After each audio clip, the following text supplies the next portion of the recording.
inovasi kebijakan dari Gus Halim. Ya, apa yang dimaksud dengan inovasi kebijakan dari Gus Halim? Ini kenapa ini perlu disampaikan? Karena kita sedang mengalami, dan kalau kita mengetahui sebetulnya arahnya kemana gitu, dan tadi disampaikan oleh Gus Koco, kalau sebagai pelopor itu kita berani percaya akan mencapai itu. Kalau pengekor itu nunggu fakta dulu. Nah, setelah fakta ada belum tentu percaya karena nunggu fakta berikutnya gitu. Nah, ini memang membutuhkan sudut pandang untuk positif, kemudian yakin ke depan lebih baik, dan yakin kita akan saling mendukung. Benar seperti yang disampaikan oleh Gus Koco. Nah, mengapa ini disebut inovasi? Ini nanti kami akan sampaikan di belakang. Seperti biasa, pada saat kita mengalami, kita tidak merasakan inovasi itu. Orang luar yang bisa merasakan itu. Nah, kebetulan karena lebih sering menjadi pengamat sebelum masuk ke dalam birokrasi, sehingga langsung bisa mengamati sekaligus merasakan inovasi itu. Dan juga sudah bisa memperkirakan bahwa akan banyak kontra inovasi, ada yang merasa diuntungkan dan dirugikan dan sebagainya. Tapi pada dasarnya mestinya memang yang namanya kebijakan itu memilih siapa yang nanti akan diuntungkan, tidak memang untuk perubahan. Jadi yang memang tidak cocok dengan perubahan itu yang memang akan dirugikan. Ini kalau kita lihat, ini sebetulnya inovasi kebijakan pendampingan itu berkaitan terutama dari yang pertama. Jadi yang pertama itu bahwa untuk pertama kalinya, ketika dulu sebetulnya kewenangan itu sesuai dengan PP 47 2015, kewenangan pendampingan ada di Kementerian Desa, tapi kondisi objektif dengan berbagai plus minusnya, ketegangan maupun dukungan gitu, maka kemudian dipindahkanlah pengelolaan pendampingan faktualnya itu ada di tiap, tadinya kabupaten kemudian provinsi ya. Dan itu membuat tata kelola untuk melihat pendamping itu tidak sepenuhnya bisa dijalankan. Itu berkali-kali sewaktu menjadi advisor dari Menteri Desa sebelumnya, Menteri Eko, itu berkali-kali dalam rapat advisor itu dicek, diuji coba, ayo kita coba dengan media sosial. Kalau saya ngeklik seperti ini atau Kemendesa ngeklik seperti ini, apakah kemudian ditanggapi oleh seberapa banyak? Ternyata yang menanggapi dari pendamping itu selalu hanya ratusan, di bawah 500. Setinggi-tingginya, karena saya mencatat waktu itu 1.400. Kecuali ketika ada serangan buzzer menjelang 2019, barulah gitu lebih banyak dari 1.400. Nah, apa bedanya ketika ada status WA dan kemudian menjadi trending di Twitter setiap hari ya. Karena setelah itu kemudian ada kebijakan di kementerian sehingga tidak muncul lagi gitu. Itu setinggi-tingginya adalah 14.000. Jadi itulah army dari pendampingan, militansi dari pendampingan yang saat ini tersusun sekitar seperti itu ya. Jadi dari 34.000 sudah bisa terbayang militansi di 14.000. Jadi itu hasil dari pemusatan dari tadinya di satuan kerja, satker di provinsi menjadi satker pusat. Dan kemudian Gus Halim tadi sampaikan di awal oleh Gus Koco menggunakan diksi yang untuk memudahkan dan relatif tepat, yaitu anak kandung Menteri Desa. Bagaimana mungkin anak kandung Menteri Desa dihidupi, kehidupannya dititipkan kepada tetangga-tetangga di provinsi-provinsi. Maka kemudian ditarik kembali ke dalam satu keluarga besar Kementerian Desa dengan adagium ini anak kandung yang tadinya memang dipelihara oleh tetangga-tetangga yang kemudian sekarang balik lagi. Itu kira-kira sudut pandangnya itu demikian, dan itu punya konsekuensi yang sangat tinggi. Hal-hal yang pada waktu disampaikan oleh Gus Halim itu menimbulkan pertanyaan tidak hanya di luar tapi juga di internal kementerian. Misalnya begini, sebagai anak kandung kita saja yang ngurus, orang tuanya yang ngurus, maka kemudian jenis evaluasi kepada pendamping itu kemudian seluruhnya dialihkan internal kementerian. Ya, meskipun sekarang istilah di dalam BPSDM itu menggunakan berjenjang seperti itu, tapi bahwa pendamping itu adalah bagian dari keluarga Kementerian Desa. Nah, jadi artinya apa? Artinya evaluasi tidak lagi ada eksternal. Makanya oleh Gus Halim itu sejak awal itu disebutkan tidak ada peran dari pemerintah desa, pemerintah kecamatan dan pemerintah provinsi baik untuk menunjukkan kerja dari pendamping, apalagi sampai menunjukkan evaluasi pendamping. Jadi sudut pandang kenapa tidak ada tanda tangan ya, di awal itu ya, kenapa tidak ada perlu tanda tangan pemerintah desa, kecamatan dan kabupaten pada waktu pendamping ke lapangan. Kemudian bahkan dalam evaluasi, kalau di masa lalu itu evaluasi itu harus dievaluasi oleh pemerintah daerah, kemudian ada yang kecamatan dan pemerintah desa. Itu memang sudah tidak ada lagi, karena itu adalah konsekuensi bahwa anak kandung dipelihara dan dibina, dididik oleh orang tuanya sendiri. Makanya evaluasi ini tidak ada lagi dari pihak luar. Nah, kalau kemudian masih ada lagi, nah itu seperti kata Gus Halim, perubahan yang sangat mendasar itu ya pasti ada yang masih tertinggal di belakang, dan itu akan segera dibereskan supaya jalan lurusnya itu semakin lempang. Maka kemudian pengelolaan semua evaluasi itu menjadi internal. Ya. Contohnya jam kerja. Dulu di awal, di tahun lalu ketika merumuskan rancangan-rancangan ini, itu sempat muncul apakah hasil dari jam kerja ini otomatis terkirim ke WA atau email kepala desa. Tapi kemudian berkembang lebih lanjut, yang penting kalau tidak ada aduan, maka itu artinya berjalan sesuai rencana. Maka dari situ, sejak tahun lalu itu, konsep aduan itu menjadi sangat penting. Konsep aduan menjadi sangat penting. Seperti di dalam kepolisian, selama tidak ada aduan, maka suatu kejadian dianggap tidak ada. Jadi seperti itu. Nah, orientasinya terutama adalah mendata kalau sampai pendamping itu inovatif sehingga ada aduan-aduan yang sifatnya positif. Jadi salah satu yang disiapkan di dalam daily report saat ini, dan kemudian Gus Halim akan menyusun mulai tahun 2022 kegiatan tahunan, yaitu pendamping teladan di level desa, kemudian level kecamatan. Tinggi-tingginya akan sampai ke level kabupaten. Karena apa? Karena memang itu yang lebih dekat dengan lapangan. Jadi itu ada konsekuensi-konsekuensi seperti itu. Nah, sertifikat, kemudian tanda-tanda semua yang belajar sendiri itu menjadi komponen penting yang nanti akan ikut didokumentasikan di dalam loker dari pendamping, yang kemudian kita sebut si pemberdayaan desa itu, tapi nanti disatukan semuanya di loker pendamping.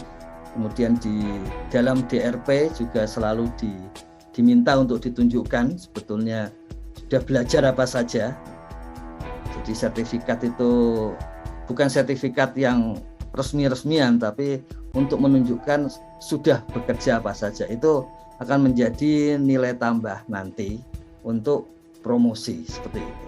Jadi basisnya tidak lagi yang lain-lain kecuali kerja dan inovasi. Jadi arahnya seperti itu. Itu satu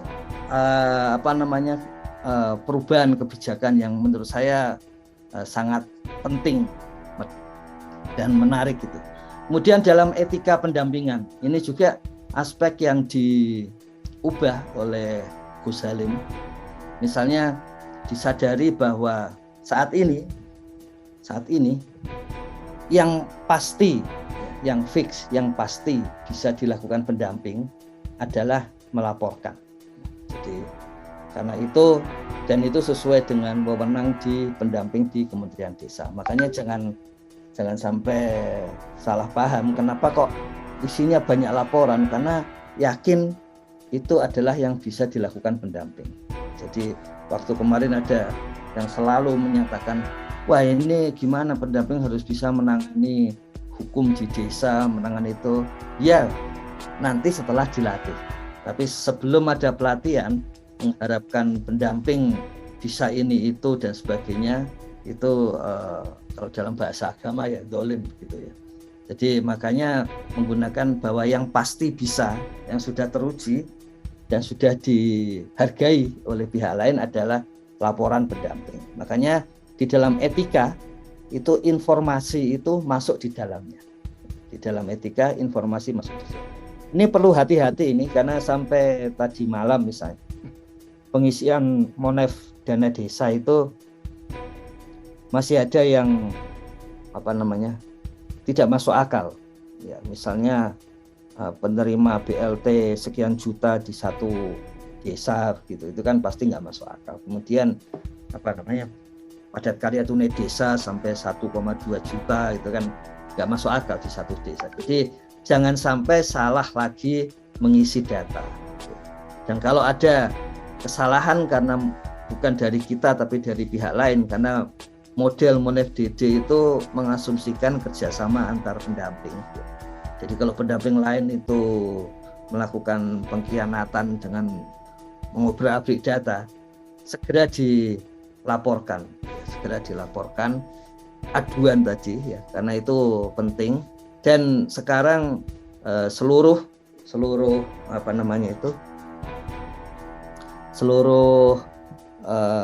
aplikasi itu sudah disiapkan oleh tim di Pusdatin, siapa yang memasukkan pada jam dan menit berapa. Jadi ada jejak digital yang memang sengaja disusun karena banyak kebutuhan ternyata tentang itu.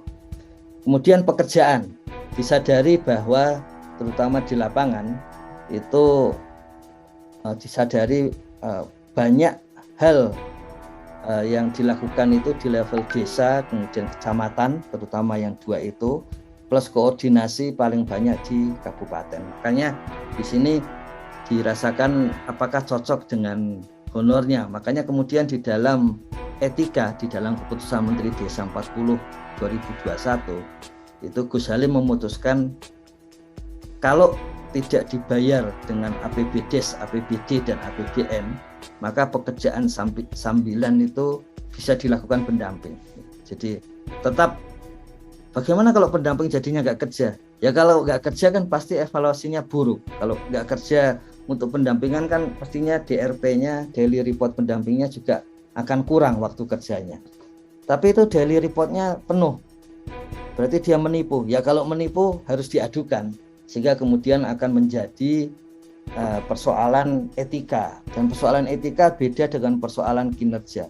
Etika itu langsung surat peringatan sampai pemecatan. Makanya oleh Gus Halim disampaikan nggak usah khawatir kalau ada pekerjaan sambilan, karena memang untuk menambah honor yang sudah teruji. Kemarin kita sudah menguji, memang terutama di Jawa juga ada, tapi terutama di luar Jawa masih di bawah UMP, sehingga nanti kenaikan honor itu menggunakan basis itu. Nah, kemudian itulah sebabnya kemudian pekerjaan itu masuk di dalam etika pendampingan. Kemudian kerjasama. Jadi ketika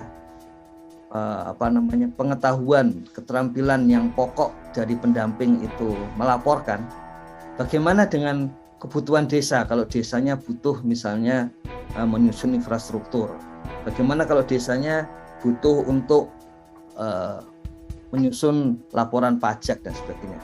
Ya makanya pendamping harus bisa bekerja sama dengan pihak lain untuk bisa datang ke desa itu dan kemudian melatih kepala desa, perangkat desa seperti itu. Dan ini kami laporkan ke beliau bagaimana para pendamping-pendamping yang inovatif itu sudah melakukan itu, ya, sudah melakukan misalnya pelatihan untuk infrastruktur di Kalimantan yang kita pernah diskusikan itu, mendatangkan ahli dari luar desa.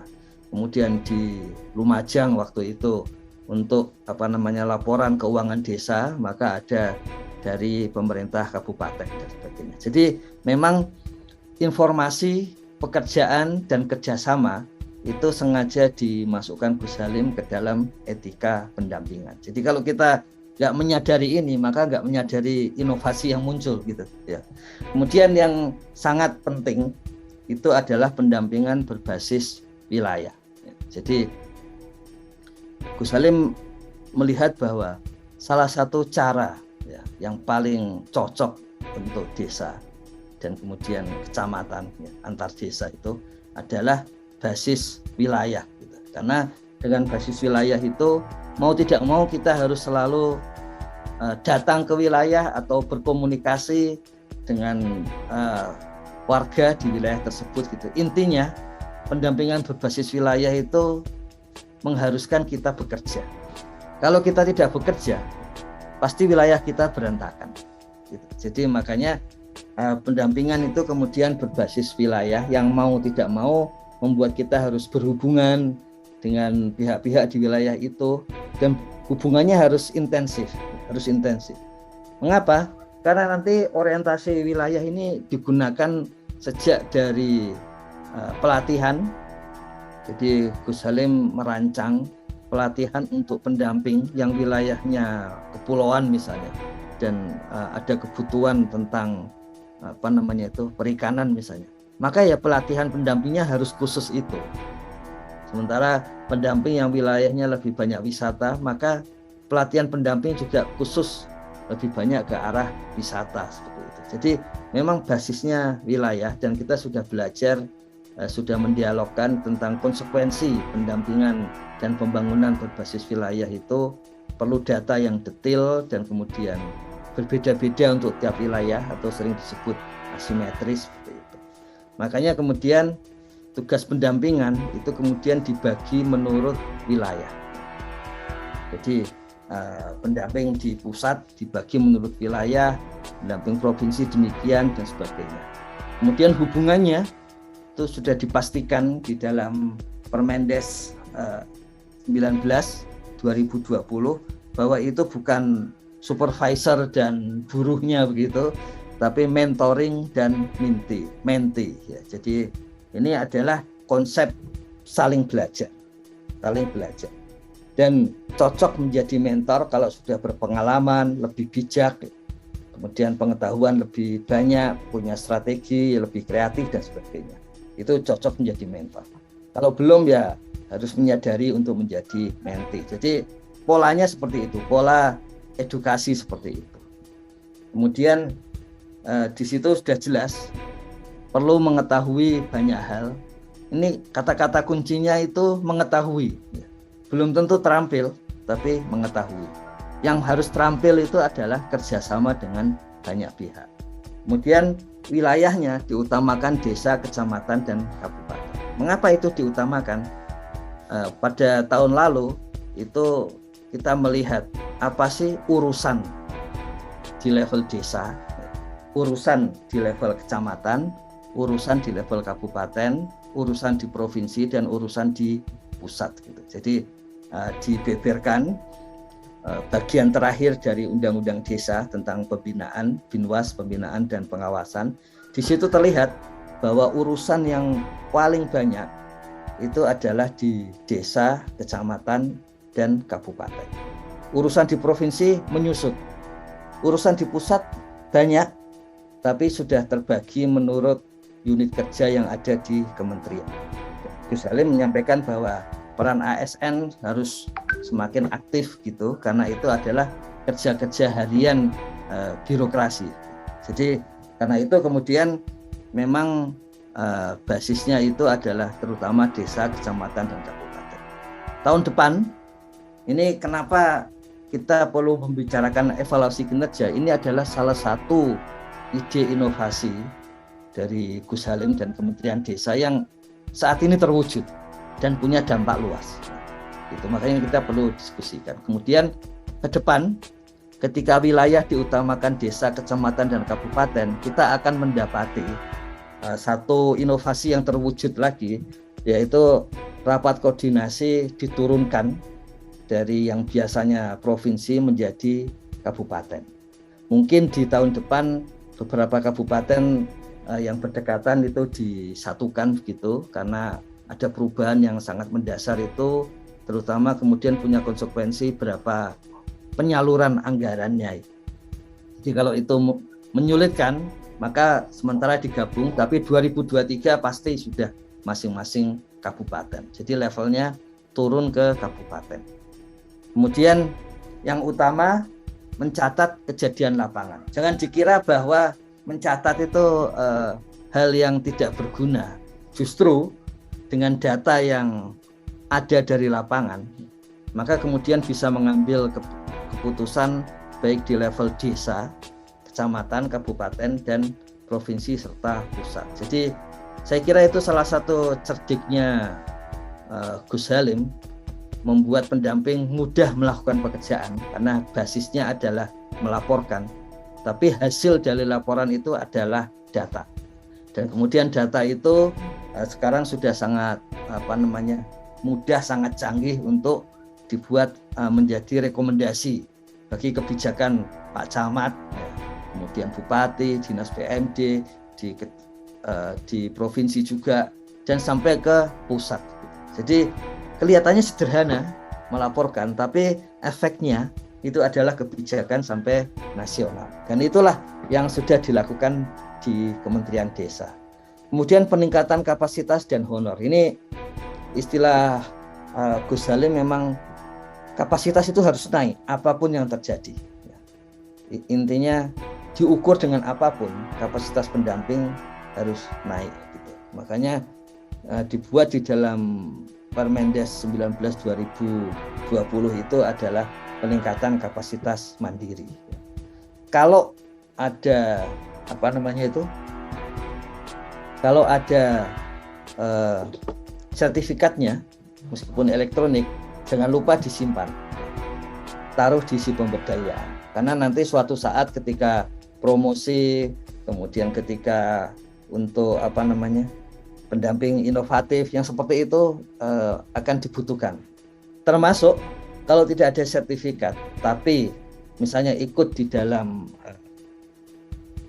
pelatihan-pelatihan virtual, termasuk juga belajar dari YouTube pada menit keberapa sampai keberapa, itu perlu dilaporkan ke dalam daily report pendamping desa, karena itu adalah bagian dari peningkatan kapasitas. Ini penting ini. Akhirnya minggu lalu itu Gus Halim menyampaikan dalam pembicaraan formal gitu. Ada satu kabupaten di mana di situ pendampingnya tidak berubah. Pendampingnya tidak berubah, selalu mereka. Mengapa demikian? Meskipun nama programnya berubah, meskipun kementerian pengampunya berubah-ubah, tapi pendampingnya selalu itu saja. Ya karena memang pendamping mereka itu yang memang mampu ya. Jadi ketika ada tes, ketika ada permintaan, selalu mereka bisa memenuhi semua permintaan itu. Nah, itu yang dituju oleh Kementerian Desa pada saat itu. Jadi meningkatkan kapasitas pendamping dalam berbagai apapun yang paling mungkin gitu.